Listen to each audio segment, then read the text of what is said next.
Welcome to the Learning Pines YouTube. We hope this video helps. You start by choosing the exact text or object you want to turn into a hyperlink. Do that now. Once selected, right-click and choose Link, or press Ctrl+K to open the Insert Hyperlink dialog. This speeds things up.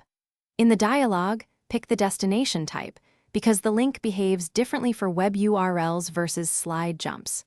Make sure to type or paste the URL or select the slide. This first step sets the link target and prevents rework later. Now you configure the link so it works reliably. If it's a web address, include the full protocol like HTTPS, / so browsers recognize it, and if it's internal, choose Place in this document and pick the slide. Next, click Screen Tip to add helpful hover text. That explains the link without cluttering the slide. Once done, press OK, and then test immediately in slideshow view. That confirms behavior across devices and catches typos before you present.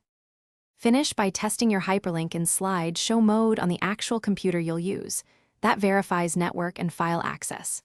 If you linked a local file, use relative paths so moving the presentation folder won't break the link, and make sure your target app is installed. If the link fails, edit it. Reopen Insert Hyperlink, correct the URL or slide target, and recheck the screen tip. One quick troubleshooting tip. Replace HTTPS versus HTTP. Thanks for watching. Consider subscribing if we helped you.